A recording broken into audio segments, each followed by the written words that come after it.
Holbrook New Media. This is Jeffrey K. Holbrook. Welcome to the audio feed from holbrooknewmedia.com. Today, Geoff and Jeffrey, the weekly catch-up. We hope you enjoy the audio version. If you want to see what we look like, I will embed the video for this episode at holbrooknewmedia.com. Hello, everyone. I'm Geoff Blanchard. And I'm Jeffrey K. Holbrook, and this is the weekly catch-up.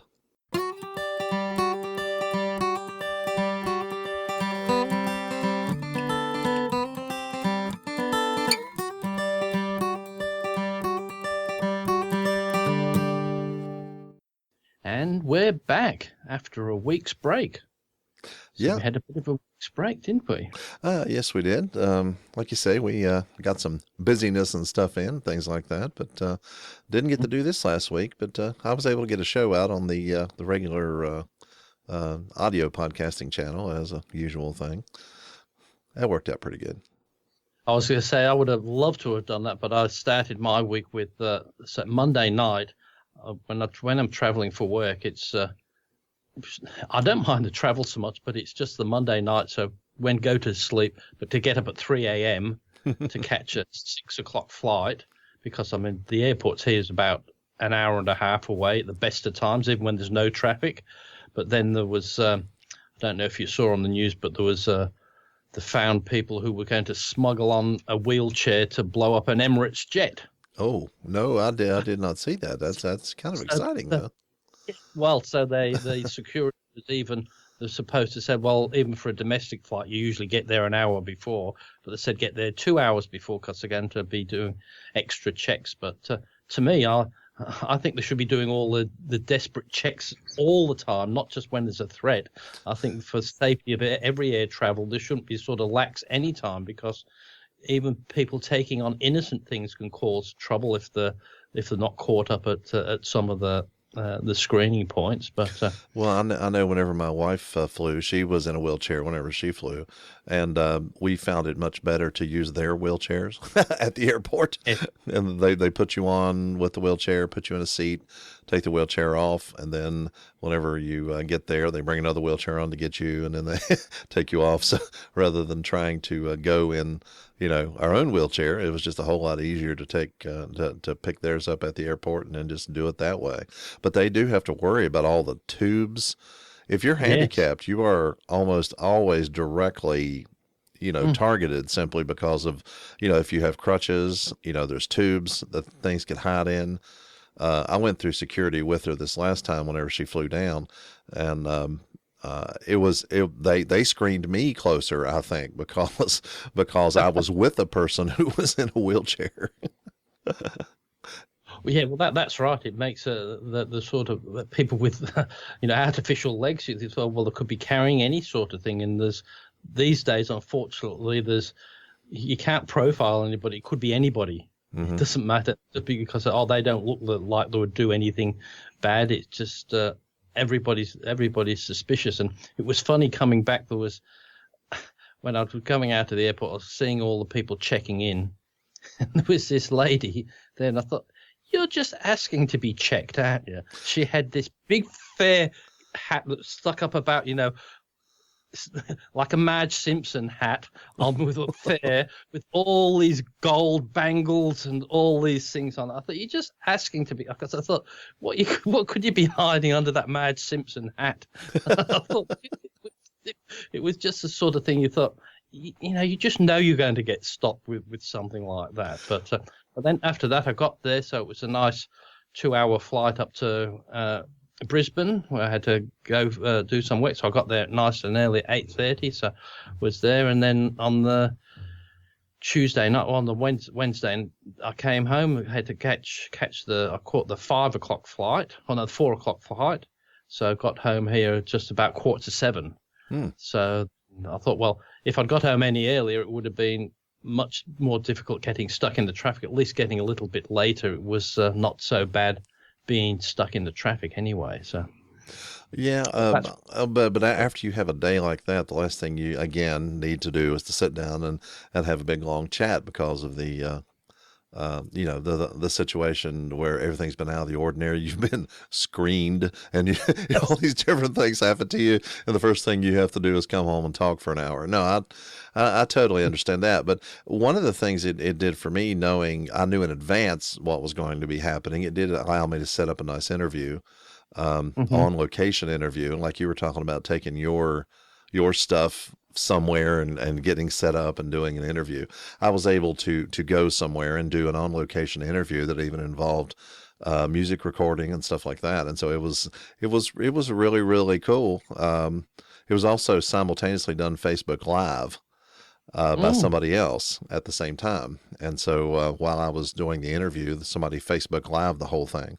And like I say, we got it's probably, well, the interesting thing is probably what my best interview ever that I've ever done, and I probably talk the least of any interview I've ever done. Well, that's the whole idea. When you're doing an interview, if you're doing all the talking, well, are you the person that's being interviewed? No.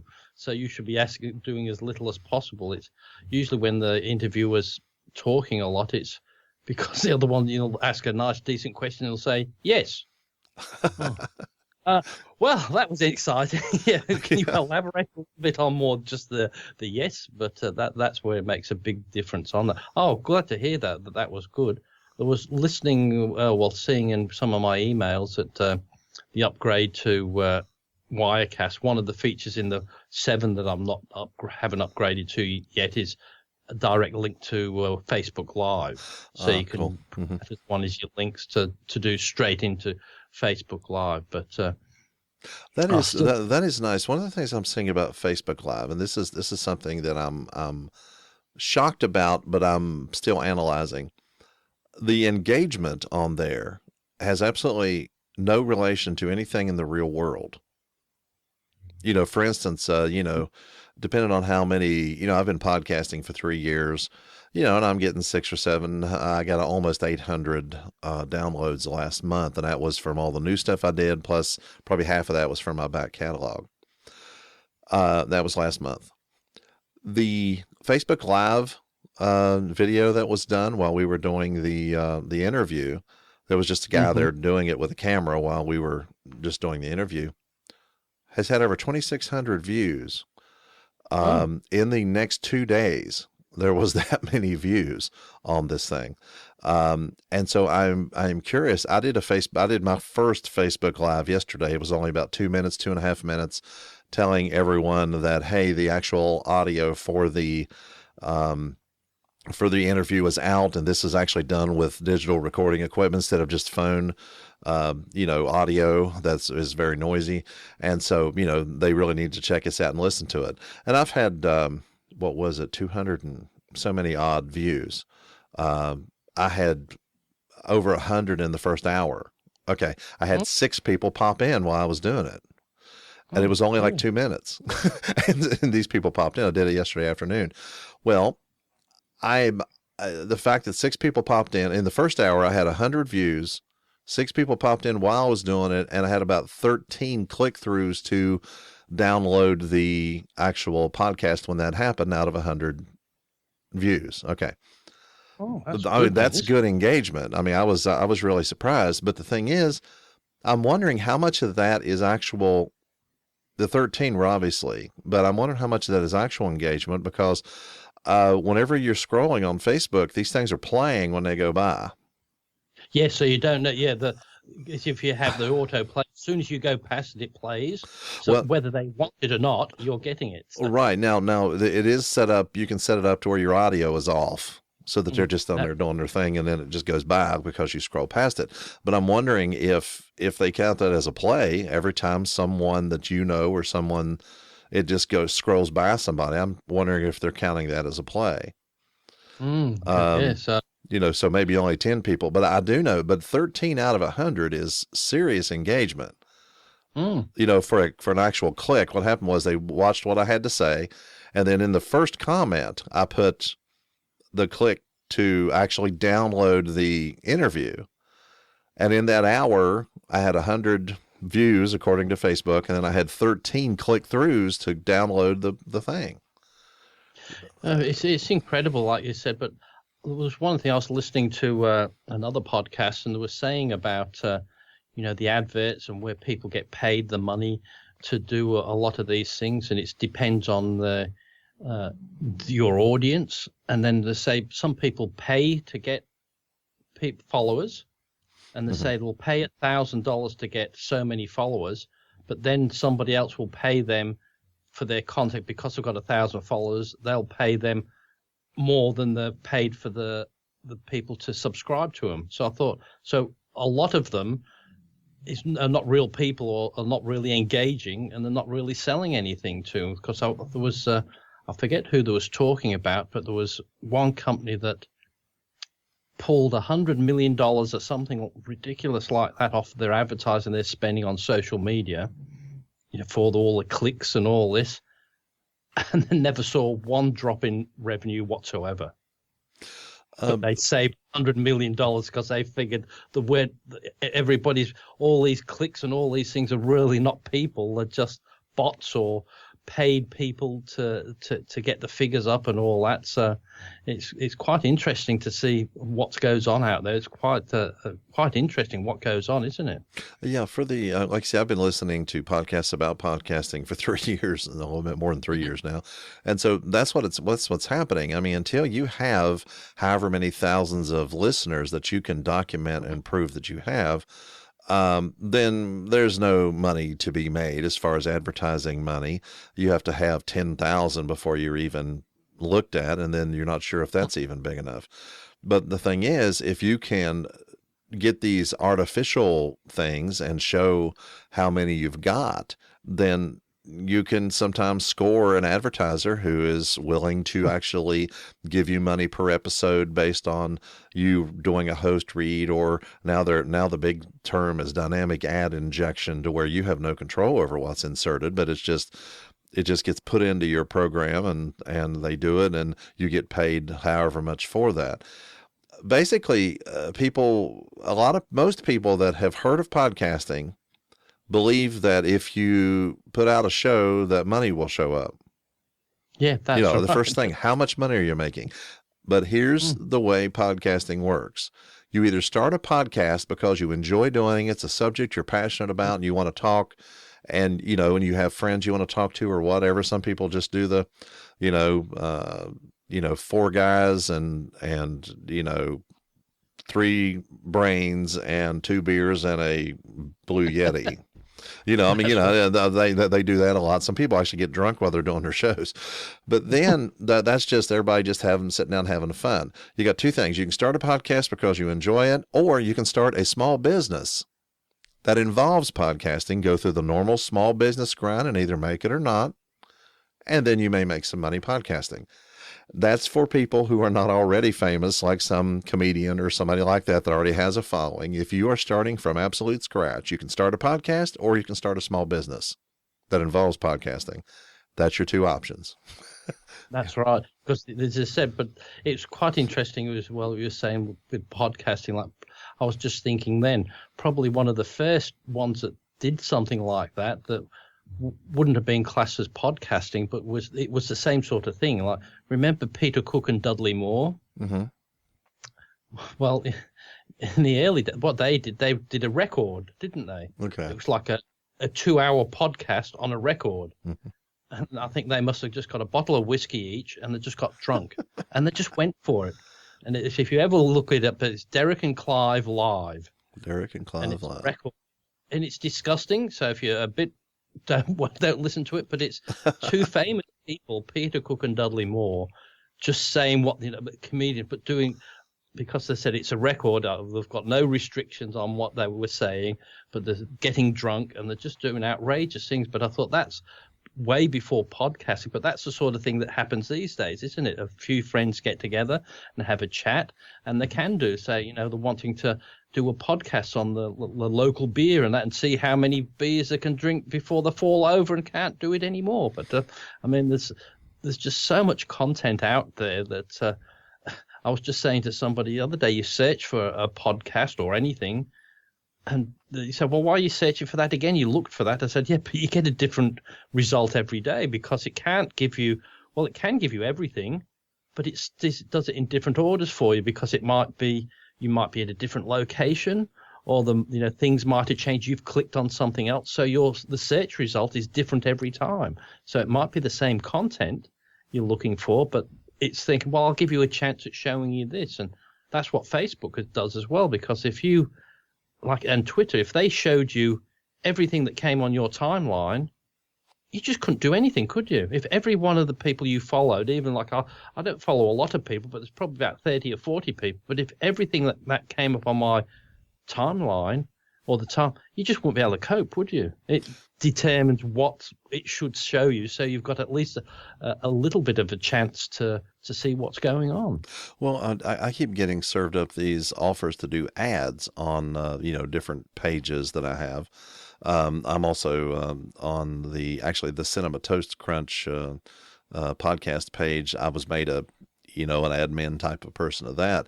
And what I think is funny is these little offers to pay for more coverage on your page keep showing up. Like, you pay $3, you pay $5, you pay $9, whatever. But then if you click on that, and then it'll say, well, based on the small picture content of your post, this may or may not be shown. So I pay you $9 and then you don't show it because I don't have big enough pictures? That's right. I mean, but that's what it says. And I'm like, okay, if it's a podcast ad, if it's a podcast posting, you've got a player, you have the small picture, and then you have some text for show notes. And that doesn't qualify. They don't like that. They want some big pictures and like stuff that catches, or video that catches people's eye. And so a podcast, show posting doesn't really seem to, they don't like the taste of that somehow. And so I guess if you pay, they still wouldn't show it. I guess that's the impression I'm getting. Well, I would like to. I'm strongly considering upgrading to the latest Wirecast, because one of the features on Wirecast, it will allow us to look at the chat room and respond into that. Wouldn't that be nice? We can't do before, but also as well, what it does allow as well is where I've got you on the screen now, but I've got you on my second monitor. Mm-hmm. So I'm just showing what's on my second monitor. What you can do on Wirecast and the latest version, or the previous one that I don't have, is you can do a web window. So I can use the Skype window, load that in as a session, so I can still use my two monitors. Then you can be a bit more proactive in looking at what's going on. Mm-hmm. So that's where the one I'm deciding on, or hopefully getting. Mm-hmm. But sounds good. Will you have to upgrade your computer to get that kind of firepower? No, I won't. What they're offering now as well, say upgrade to version 7. And if you do that now, because they're trying to entice me, of course, when version 8 comes out, we'll give you the free upgrade to that. Yay! The only thing that just worries me is like a lot of programs, you can run them side by side, like a lot of Adobe things. If you get Photoshop and there's a new version, well, you can run the old one and have the new one going in case there's any issues. Whereas I'm a bit scared if once you download Wirecast and do that, it overwrites the current version. So can you do a backup of some type right before you do it that you could restore if everything hits the fan? You could do. I could do, because it was said with the time machine. Mm-hmm. But the thing is, it does that then.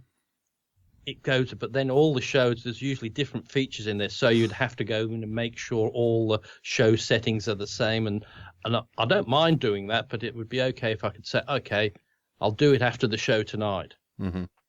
If I've got a week to do that, but now I've got Rick on Friday or Saturday. So yeah, you're like half and half there. That wouldn't be very funny. I know when I just got ready to when I just loaded up Skype to do this, all of a sudden it said, "Hey, do you want to upgrade? Because we got the latest." No, I don't. No, absolutely not. And on my other little laptop that's got the Windows, I must have said, and I just switched it on. And it took about 4 hours to upgrade and then I said, do you want it to switch off, upgrade, and then switch off? I said, yeah. So it did that. Then when I came back the next day, switched it on. It's still doing the damn thing. Another one going through. It still took about another hour. And I thought, gee, there must have been some flaw in the operating system or something for it to do such a major major update and that. But then I did notice it got rid of, how the earlier version of Windows had Internet Explorer, and then they had, what's their new one called? Edge. Edge, yes, that's right. Now with the update, it's taken away the Explorer now. Well, Explorer is available if you go and hunt for it. Yeah, but they said they've taken it off the standard thing. Mm-hmm. Yeah, no, I have it.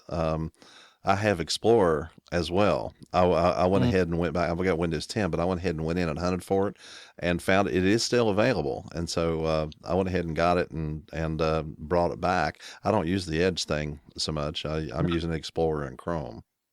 Well, the thing is, Edge, there's a lot of things that still don't work correctly in that. It's, with the Explorer and Chrome, it does work. And did you hear what they've also taken out? They've probably taken out in this release. The one thing that's been with the operating system since the beginning of Windows. I hope it's not Notepad.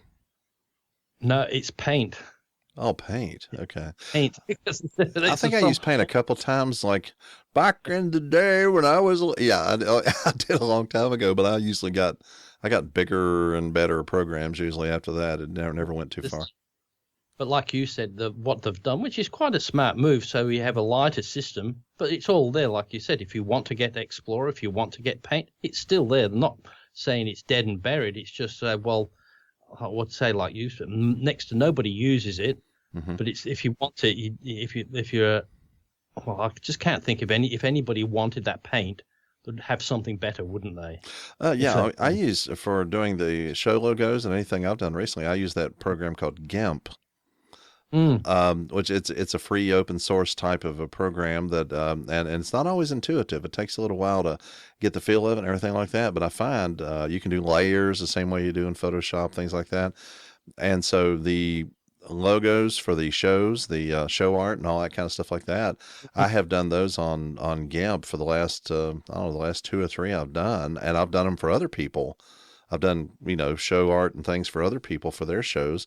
And have done that also in the same program. But one program in Windows that I use since the 80s, I guess, my first exposure to Windows was Windows 3.1. That was my first exposure to it. And it had this program, and I still use this program today. It's a very, very basic thing, and that is Notepad. Oh, yes. And I use Notepad specifically because whenever you're uploading for instance, your show notes to, the hosting provider, things like that, you don't want stray characters that Word and things like that can put into it that could break your RSS feed. What you do is copy what you have into Notepad, and then without even saving it, copying it from Notepad into the thing that where you're putting your show into it, and it strips all of the stray characters out of it that could cause any trouble for your RSS feed. And I use this thing 2 or 3 times a week for that. It's quite funny though you should say that, but I've used that a lot. But I only recently realized, like I was doing like cutting and pasting things into it, and I only realized recently somebody showed me just drop the document on top of the Notepad icon and it does that for you. And I thought, I never realized. So I was wasting all my time just putting it in there. But if you just drop something, put an icon, then just drop it over the top, it opens it up and in there. But I use it quite regularly for that exact same reason, just raw text where it goes in there. There's nothing else. And when you need to edit things and put it back into a program, like you said, you can't do it in Word because it adds all these funny characters. And it's just not right for it. So sometimes it might be harder to read in the raw text version, but it's easier to modify things without causing a lot of problems. So yeah, I must admit it's one of the ones I would use on a daily basis because I use that for work. In that, so I'd say I'd use that on a daily basis. Well, there's another thing too. Websites. If you copy and paste something off of a website. You're like taking notes from different places. Let's say you're going to do a presentation and you're taking notes from different places where you're getting different information, and you were to copy something off a website and then drop it into Word or drop it into, Works or one of these programs that have all the, extra characters and stuff like that. It closes it. Oh, okay. It automatically closes it. If you copy something off of one of these websites into, like you say, I have an older version of Microsoft Works, but if you, even the newer things like that, anything that has all those characters that can do different things, it closes your program and you lose everything. Oh, okay. Because So I mean, it's just characters that he put into websites to make that happen to you, but it doesn't happen with Notepad. No, because it sort of strips everything, doesn't it? It just doesn't do anything. Whereas all those other programs, those characters do different things for styling and different things in the background, and can sometimes really make a mess on it. Because how many times I see people, they cut and paste something from a website. It's just a line of text, paste it, and it creates a 50-page document in there. It inserts a big white blob or something like that. So why only highlight? Yeah, but you're not just copying and pasting the characters, you're copying and pasting the code behind it as well. Yeah, but that's what it. And the code, though, in the code, these websites are putting specific shut the program down code. Yes. So that if you try to copy and paste their content, it just goes. I mean, you just close your program and you lose. What if you copy things from a couple of other websites that didn't do that, and you had your document all set up and, everything, and then all of a sudden you copy this, like just a small amount from the last thing for your presentation that you were going to be reading from or whatever, and you got that information, and then it shuts it down, and all the work you've done for the last hour is just suddenly gone. I mean, it's done that way on these websites. Okay, use Notepad. You don't have that problem. Then you can format it and stylize it in your own way if you want to. I know that sounds kind of funny, but you have websites that have specific information that they want you to access, and then they don't want you to have it. But as I said, that Notepad is just a fantastic little program that doesn't do much, but you don't want it to do much. But it's just handy to have there all the time for all those boring things that you just want to see it straight away. And I quite often do that. Like you said, if you're doing a script or anything, put that in there. And then if you give it its raw, they can put it into whatever they want to and make it into a fancy thing. But other than that, you get all these funny characters. Yes, a lot of people might have Word, but all depends how they've saved it. Different versions do different things, and if there's a Mac version or a Windows version, all come out quite differently on that. But as I said, these days people just think Word, it's a universal thing. Everybody should have it, but there's still quite a lot of people who don't have that. They're just surfing the internet to find things. They don't have any word processor or anything on there, which, like I said, that's what these Chromebooks are, aren't they? They just don't have anything except web browsers. Yeah, I mean, you would think that, I mean, but surfing the web, I mean, the reason why you're doing it is to gather information or to order something, which is okay. But you'd like to have information, you like to read some reviews. You might like to actually read some reviews offline if you were going to, deciding if you're going to order A or B or whatever you're going to order. And so the idea of something you can just surf the internet without actually being able to save any information or anything like that just seems a little, I mean, even with your phone, you can surf around and then you can save things, and they actually have word processors for your phones now that you can copy and paste things into and then have documents inside your phone that then you can send somewhere else or send to the cloud, or you can download them into your main system later if you've got a command center like you and I have, that type thing. It was just saying about phones was another thing I heard on somebody's podcast that was said there's a generation out there of children that've never had to wait for their brother and sister to get off the phone. You know how you and there's always been, you're waiting for so-and-so to get so you can make a phone call. Said they don't know what you mean. What do you mean you have to wait to use the phone? Because everybody's connected these days, aren't they? So they totally are. The concept that whenever we were growing up, the concept was that a telephone is tied to a location. Now, our children know that telephones are tied to individuals. And so there's this series on YouTube that has something to do with showing children newer technologies. I mean the older technology stuff, and let them try to figure out what it is.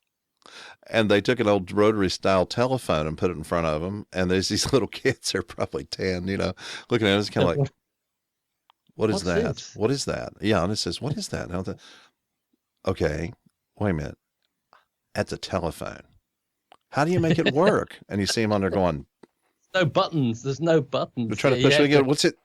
What's that? And it's, well, how do, and they ask him, how do you make a call? And they're going, I don't know. I mean, the whole time, the whole point, she said, it doesn't beep. Just the whole thing of trying to understand the rotary thing and all this kind of stuff like this is just hilarious to watch them do it because, and some people can't even tell time on an analog clock if it's No. not just printed out for them. I'll tell you what I've got in my lounge room. This is just still in the lounge room. It's a telephone seat. Yes. Uh-huh. I've still got so it's quite a nice bit of furniture. It's been in the family for years. It brought it from England, I think it was, because that's how old. It's about 1969, I think it was bought. But it's like it's got a seat, and on the side we sit on it, and there's a little like a table thing at the side where the telephone sits.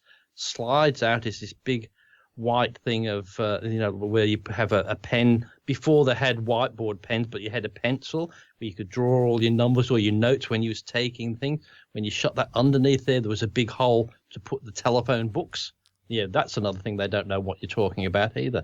The telephone books, and then open those drawers underneath. You could put other things in there as well. So, so you went there, sat there, then decide, no, write the number, then decide, put your finger, made the call, and you would sit on the telephone seat to make a call. A friend of mine dug something up that it was on Facebook as well, but he was a big fan of Adam West, as the first Batman. In Adam West's hometown, the telephone books there, it said West, Adam. And then it goes over to the side, West, Adam, Adam West, okay. And you go over to the right and it says, see Bruce Wayne. And then you go in the phone book and you find Bruce Wayne.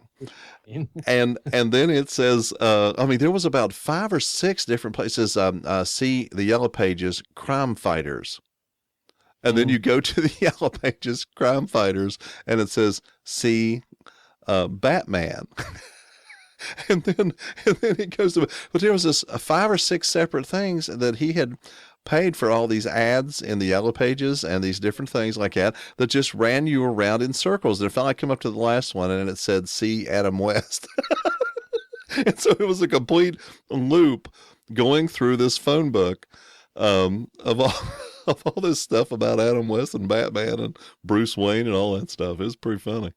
They said, like, these days, like, I don't look at phone books, and like I did the other day, you get your phone, you look on the internet, it says, I'm looking for this, and you just touch the screen and make the call. And it says, do you want to save that as a contact or whatever? But you don't need to do that. Then it really worries me. Like, people say, what's the number for that? I don't know. I barely know my number. That's about the only number I know. Whereas, well, you never call yourself. Before mobile phones, you used to know hundreds of numbers. You could just pick up the phone and dial. And it really amazes me when these films that you see. What's the number for so-and-so? That says that so-and-so, 987654321. Oh, thank you, operator. And then I thought, that would never happen because you can never remember that. But years ago, people did do that. They'd phone the operator, they'd tell them the number. They didn't write it down or nothing. So, okay, that's it. We used to remember things like that, but we don't. We've lost that ability because we're so spoiled, I think, with all the information that we. So, well, my mind's just too worried about other things. It'll be there on that. I don't want to know. Like people used to ask directions. You don't bother now because you said it doesn't matter. I'll just get the phone to tell me because if somebody says it's there to the left of the no, I can't be bothered listening to that. I'll forget that anyway. So you just listen to the phone. Well, I went to the interview when I did the interview the other day. I just asked the guy for his address, and then I spoke the address into the tablet. And it told me exactly where I was going and took me right to his house. It was really cool.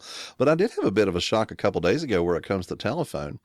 We've ever since the break-in, this was on June 18th, we have been trying to get glass ordered for these French doors that we have. And so it's really kind of funny that, I mean, it took us about 6 trips before they were finally able to order us the glass. Well, I receive an email saying, hey, the glass is in. And I'm like, great. Okay. And so then it says, call to schedule an appointment. And then they have a link for a telephone number. And I'm just sitting here at my computer. I don't have my phone with me. And I'm thinking, oh, okay, well, and I just randomly click, okay, I'll just click on that link and just see what happens. Cause I don't have phone calling from here. And I just clicked on the thing, and, a dialogue comes up for me to dial the number, and it's not from Skype. It isn't from Skype, because I don't keep Skype loaded all the time. It's where I'm just sending and receiving calls. And so it just pops up, a dialogue comes up. I'm like, okay. So I click on that, and it actually makes a phone call using Google Hangouts. Oh, okay. Totally for free. Mm. And I talked to them on my microphone and heard them on the speakers, and completed the call just sitting here at my desk. And what's so funny is, obviously you can reroute the audio. I did not know this. If I would have known this before my father died, I would have totally talked to him. But I can record telephone interviews with the setup I've got already, and I had absolutely no idea. Yeah. Because that's the thing is with that, it's such good quality. It's not like the old telephone, is it? It's not. It's still a telephone call. It's not anywhere near as good as Skype. But the advantage of the whole thing is, there are people, if you do a Skype call with somebody and they have to find and download Skype, and then they open up their laptop and whatever like that. Okay. The advantage of a telephone interview in specific situations is, yes, it still sounds kind of like telephone, but they stay on mic. Everybody can talk on the phone. Everybody, no matter who it is, they know how to talk on the phone. And so all you have to do is call them, and they stay right on mic.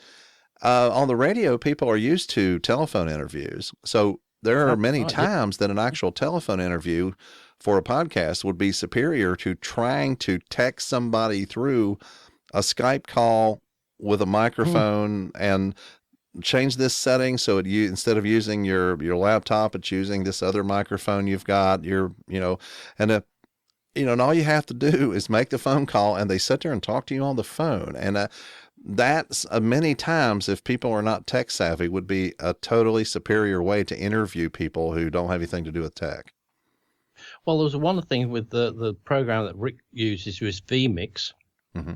And one of the things on that they can do on that is they can send a link to me, and I click on it, and it goes to their website and uses their video through their website. Mm-hmm. But you don't need to download anything. It's all in there. So I thought that's a different way. So you don't have to register for Skype. You don't have to have them as a contact. You just give them, and it's only active for that session. So once that session closes, if they've got that, doesn't matter, they're clicking, they can't get there anymore.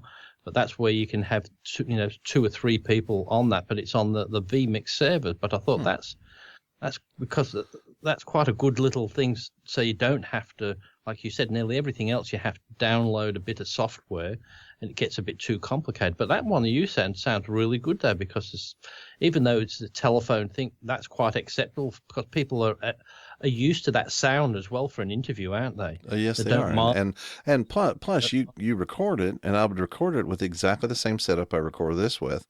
And my wife and I are going to test it out just to make sure. And then you can actually clean up the audio a little bit if you need to. But at the same time, there's another app like you're talking about that actually is a telephone app. And it's called Ringer. Have you ever heard of Ringer? Oh. They don't have an ER, they just do R's, like they don't like E's on the internet for some reason. Okay. The only reason I can think is because everything's email, this, that, e-learning modules. They just decided they weren't going to use E's anymore, I guess. Okay. So there's a whole bunch of companies do that. Well, the Ringer app is kind of cool. I heard an interview the other day, and it sounded just like a normal interview. And the reason why they don't use the telephone lines to do it. Each person has the app on their phone. Mm-hmm. And they record it locally, your side. You have a normal conversation, and they record it locally on your side.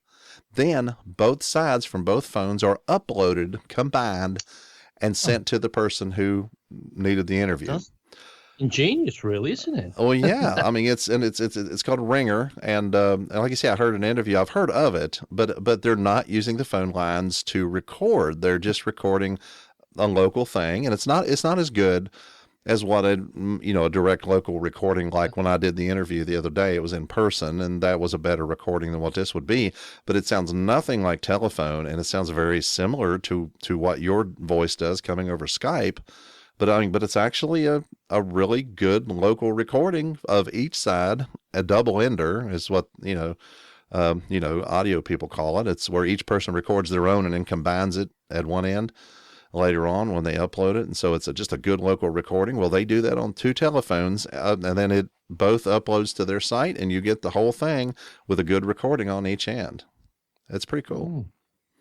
Hey, and guess what? What's happening here? We're getting an Amazon. Ooh, oh, they're coming.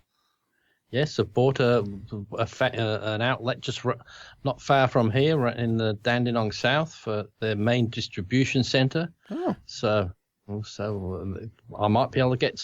Hopefully, it'll work out good, but let's see.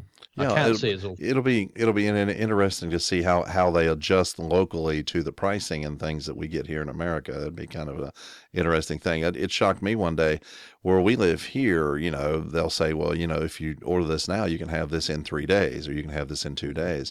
I was at my daughter's house in Indiana, just across the river from Louisville, Kentucky. And all of a sudden, I just checked on the price of a microphone that I check on a regular basis. I actually used it in the interview, that type of microphone. Mm-hmm. And it said, if you order it right now, you can have it by noon. I'm like, oh, okay. What? Yeah, because yes. There's a distribution center in Louisville. And so I'm like, they're going to give it to me today? I said, well, what is this? I was looking at it and said, there's no way. And then I went back and checked it again. Yeah, that's what they're saying. And I asked my daughter about it. She goes, oh, yeah, we can have stuff the same day. And then that's the thing is we don't really care that it's the same day, but it really it makes us want to buy it. Mm-hmm. Because if you say 2 or 3 days, yeah, you want it, but you can, I'll do it I'll get it eventually. But, if I can press that button and I can have it before the night falls, I can have it in my hand, you'll get it, won't you? Well, even then, I remember I ordered something years ago from B&H on a Thursday night, about nearly midnight Thursday night, nearly early Friday morning. It was late on a Thursday night. And I had it in my hand Monday morning, or Monday afternoon, I should say. And I just couldn't believe that. I thought, all the way from New York, from that, I just thought it was incredible. With the weekend, I just thought the world has just shrunk so much, and I thought that would be classed as a long time. And I bet you if I did it now, it would be even quicker. It probably would be, because we find that even in the rural area that we live in, we don't live that far away. We live like 25 miles away from Charleston, the main capital city of West Virginia, but Charleston, compared to real cities, it's just really a town. But when it comes down to it, we get things usually a day earlier than what is predicted. They say, well, it'll take this long to get there, and we'll get it 1 or 2 days earlier than that. And we don't pay for extra fast shipping or anything like that, because I've spent, my entire life not having this. And so, if I can't look far enough ahead to know I'm going to need an extra microphone for, an interview or something like that, and I can't wait 3 days to get it, then I didn't plan very well. To me, it's, you need to be planning these things. For instance, whenever I did this interview this time, I took the same recorder that I use right here to record this show. I already had I repacked a gig bag over here. I've got to one side there's 3 microphones in it. There is this thing here that has 2 XLR inputs, plus I've got that extra module where I can plug in 2 more mics. I was anticipating just myself and him just talking, and then I was going to insert some of his music into it, because he's a guitar player, like a jazz and blues type guitar player. And so, but when we got there, since they were doing the Facebook Live thing, he just set up on a stool with his guitar and with a stand with my microphone in front of him. and then I had a mic over to one side, off camera mostly, and then he actually played. I mean, it was a musical interview to where he was actually playing music and showing the process by which he makes music using the looper and the different things during the course of the interview. And so, yeah, I mean, you need to listen to it because this guy is really an amazing guitar player, and he's got the looper that I was adding the bass and the drums and the different things, and I mean, it's just he plays 4 different things, and it's all improvisation, but it's 4 completely different styles, all 4 of these things. But it was during the course of the interview, and I wasn't expecting to be recording live music at the time. Oh. But the way it worked out was it's a similar microphone to this, kind of the brother or sister microphone to this one. I had 2 of those I was using. And what I was able to do, I actually learned something new about Audacity. His microphone was recording, it was above the amplifier, so it was recording more of a bassy type of a sound to it. Mine had bass, but and I was actually perpendicular to what was going on away from them, where I was talking over to one side, and my microphone did record some bass, but it also recorded, more of the higher ends of it. And so what I ended up doing was and I had that little small recorder I've shown you, and just used the XY mics and recorded the room. But the best audio came from these 2 microphones that I had in there. And so I was able I EQ'd mine a little bit to bring the highs out a little more. But then I was able to take 2 mono files that had extreme separation to them, turn them into a stereo file. And the audio just turned out, I mean, it's not a recording studio quality, but buddy, the audio turned out, I was shocked how well I was able to get that audio to turn out. And the good thing about it was there is absolutely no editing of any of it. This guy was a total natural on camera, on mic. I've known the guy for a few years, on camera, on mic, and I would ask him a question. He was doing that. We integrated some music in the middle of it, and he was just sitting there and a natural, and was just doing the thing. And I mean, and all I did editing wise was there would be a few seconds delay while he was setting up his board for the next song. And so I cut out 4 seconds maybe of more or less silence while he was setting up, just to keep that from being so long on the audio. That's it. The interview flowed. It just went right through. He was natural. He was easy. Then he would play something else. And I mean, I'm serious. It just seemed like that it was an edited interview, and I didn't do the edit. I didn't do any editing. It was just a natural flow of everything. And that's again, I'm proud of this one. I have never had an interview that turned out this well before. I mean, this was just amazing. That's on whole New Media. Is that one the whole New Media? Yes, the Holbrook New Media audio feed. Yeah, this one is, and it came out Monday, and it's already available and everything. So yeah, on the if you're subscribed, it should have already downloaded to your phone or wherever it is you do it. If not, you can go and download it, or just listen to it online, however you want to do it. Make sure you listen to it with headphones, earbuds, or at least stereo speakers. Even in the car, the stereo separation is great. It's really surprising. Yeah, I'll have a listen to that. So, but as I said, I nearly didn't make it today. Oh, nearly didn't make it today. Because when after my trip up to Brisbane, coming back or on the day, I thought, I've got a bit of a pain there. I've got a bit of a toothache or something like that. Mm-hmm.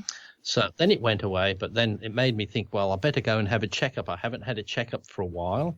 Mm-hmm. And then I talked to her. I said, how long is it since I've been? She said, 4 years. I said, 4 years? Because, you think, I thought it was at least 18 months. She said, no, it's been 4 years.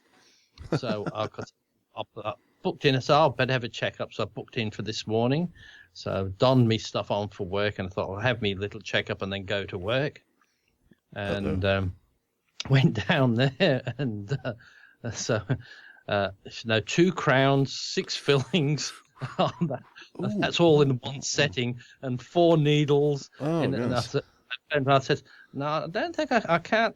I said, oh, I just poured water down my front because I said I couldn't hold any water in my mouth. Yeah, it just comes out the side. Yeah, because you're all rubber lipped and everything. No, you better not go to work after this. She said, you've had a lot done all in the one. She said, yeah, when it wears off, you might not feel so good after that. So I'm still speaking a little bit today because she said, I will finish the other ones in 2 weeks. So I've got one, the 2 crowns and all that side, and then there's some more on this side. She said, oh, it's not. I thought, yeah, you're just making up for all of the 4 years I haven't been there. So making up yeah. We've got to get you all in at once because he's not coming back for 5 years. That's right.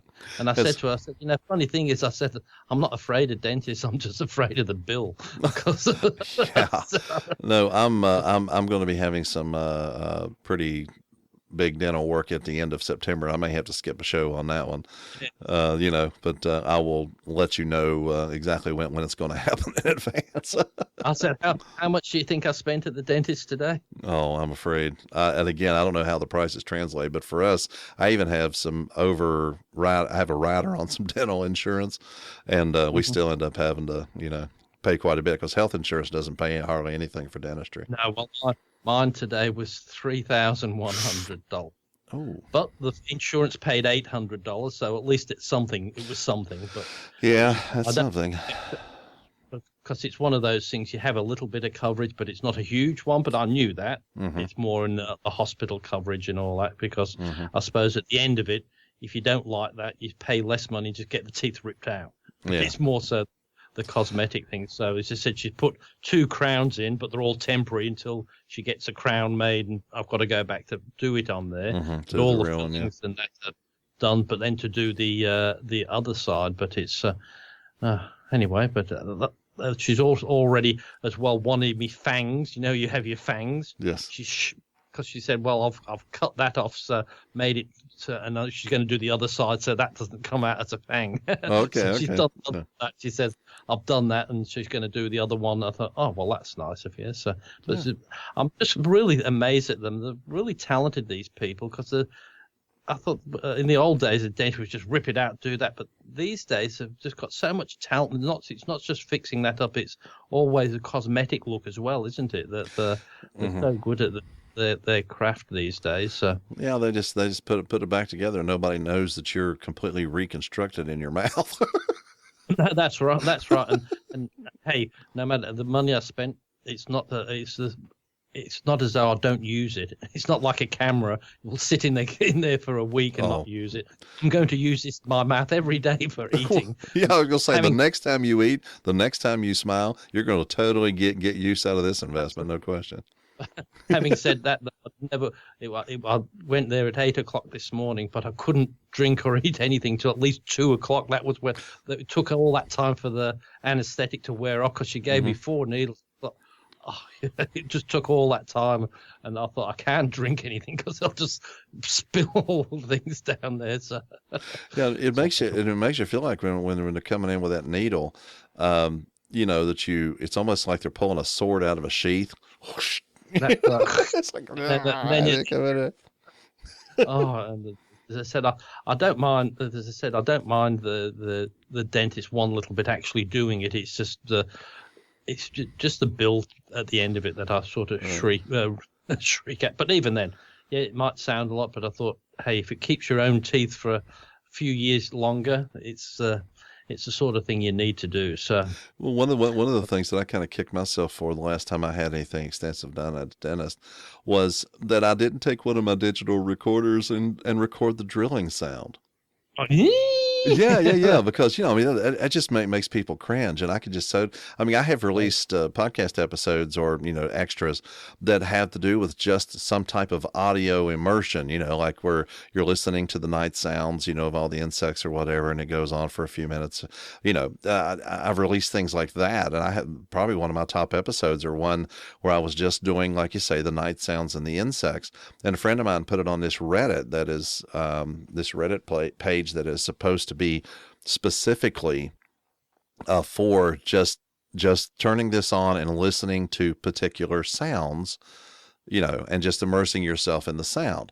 And so he put this on there, and I get goodness, 3 or 4 hits on this thing a week, and that's an older episode from way back when. And this episode is just racking up because all this has been on there for a year, and all these, I keep getting all these hits on this thing where people, I guess, are just sitting back and listening to the insects, I guess, so it's like, okay. It's the same with this dentist of the, when I first went back to her, it was round about, I think, 2009 or something, or eight or nine, because I was going to go overseas. I thought, I better have my teeth checked. And the dentist I went to, she said, when was the last time you was here? I said, well, you might not have been born by then. So she said, what? I said, well, it was 1976, so it was over 30 years that I hadn't been back to there. So I said, so it's a little while. And the reason why I went, because as I said, I had a pain in there. That's usually what drives you to the dentist. and it was this time that drove me, but I realized at the end with most of the same thing with this first one, I'd got all this work done. She said, I did all this work. And I said, I've still got this pain. She said, oh, that's not your teeth. That's your sinus. I said, oh, so you couldn't tell me. So, but I did, then it sort of cleared up, and I thought, oh, so that's what it is. But a lot of, because as I say, what you think is tooth pain can be sinus, and that can be done by colds or different things on there. So that had that for me the other day, and it went away, and so I thought it might be sinus, but I hadn't had any problem since 2009. But I thought, well, hey, that could be it. But it's never, it's always worth getting them checked. But that was the thing is I thought, yeah, I got them all fixed up and the pain was still there. And said, oh, no, that wasn't your teeth doing that. So, but anyway, that went away. When I was in my upper teens, there was a dentist that was close to my mom's work. So we started going to that dentist. And the guy was just a real nice, easygoing guy. And so I was all ready for him whenever I got in there, and I said, well, Dr. Bloom, how long have you been practicing? And he told me, 12 years, this and this and this. And I said, when are you going to get good enough to do it? Yeah, you practice here. So and he stopped and he backed up and he goes, remember, my hands are in your mouth. Said, okay. Don't be. Well, I think my parents gave up because, like I said, that one where the fang. When I was younger, there was a plate thing that put on these teeth to straighten them up or do that in a plate. Mm-hmm. But I think back in the 70s they paid about $1,000 for that, which was outrageous. Probably be about like you're paying $4,000 or $5,000. It'd be just an outrageous cost just to keep that in there. And after about 6 weeks, then I went, where's it gone? And it wasn't there anymore. And I'd eaten it. I don't know how have you done that? And well, not paying. You just end up swallowing the thing. And I must have had it with a hamburger or something. Come on, I've eaten. I said, how can you? My parents were not very happy with me. I reckon not. Yeah, when I first got glasses, like when I was in the 8th grade, I think over the first 6 months, I broke them about 4 times. I have a big scar on my face where a guy, that I went to school with, a basketball come rolling across the floor, at break time from, toward myself and my girlfriend. We were standing there talking. And so I bent down to pick up the basketball to throw it back to where they were playing the game. And this guy came running across the floor and bent over, slid under me to pick up the basketball and raised up so fast, caught me like that and shattered it was glass then, and just cut my face. I mean, I can still feel the muscle popping and moving when and this was whenever I was like 16, and so just bang, and so shattered the glass everywhere, and my face was bleeding and everything, and so I broke them. I mean, my parents knew me well enough to where they got this little warranty on the glasses, and I got them replaced under warranty like 3 times in 6 months or something like that. It was. Well, see, it's hard when kids wear glasses because they haven't learnt the respect to things, and they'll just throw them on the ground. They don't care. Whereas when you're an adult, they last forever because you put them back into the case. You know how much it costs you. You're really careful with it. You might have 2 pairs, so you leave one there and do that. But kids, you don't care. You don't realize you need. You just go jumping around. You don't care. You'll get it caught. what I did, I'll tell you, the stupid thing I did the other day, and I just was really laughed. A bit. I wanted to refresh myself. Went, put the water on my face, but I forgot to take my glasses off. I thought there's something wrong. Oh, you idiot! I've still got the glasses. I thought, No, I will admit I have gotten in a shower with my glasses on before and not realized that that I had my glasses on when I got in the shower until the steam hits it and it just fogs over. I can't see. that's right. I can't see it. I'm trying to figure out what's happening. Yeah, but I said the strange things that we do, and as you're saying, with you had your cut. I had years ago when I was about 16. I slashed my finger with one of those Stanley knife things, that you open boxes. Really slashed it badly, and the scar's still there. But when I got it, then I wanted to wash my hair, and I didn't use that hand because when the soap got into there, it stung and all that. And I just realized, as I said a few months back, that I'm still washing my hair with that hand and not doing the two hands. And I thought it's been since 70, but as I said, you just get into that habit. And I thought, why don't you don't use the two? Because I was favouring that. And I thought, you just get into a habit. And I thought, it's so easy to do something like that. And I thought, yeah, the scar's still there, but it's not doing anything. but as I said, you still remember those things, don't you? Yeah, this thing's been healed up for 40 years. And that's right. Well, another thing we did, you're talking about having extra pairs of glasses. Well, my wife and I, we went to get glasses, and we got this 2-for-1 deal, to where you get this extra pair for whatever. Okay. My wife got 2 pair that were completely different for different fashion type scents and different things like that. And she just couldn't believe it. I got 2 identical pairs of glasses. Yeah. That way if something went wrong, these here have the lens that changes, for the sun and stuff like that. The other one I could get immediately that didn't have the lens changing. And so I've still got this other pair of glasses just sitting there waiting for whenever these break or whatever. And so, if they break, I can just pop on the other pair and go to work. Don't have to worry about it. And nobody will ever know there was anything different because they're identical to these. And it's the thing is, when you need glasses for things like that, you do have backups, because the last thing you want, you can't be at work because you couldn't do your job, because if you can't see things properly. And that's I've got one of my older pairs, which, hey, they'd still do the job, they still work. They're not, but at least I'll leave them in the glove box of the car. So if I lose everything else, I've got another one there.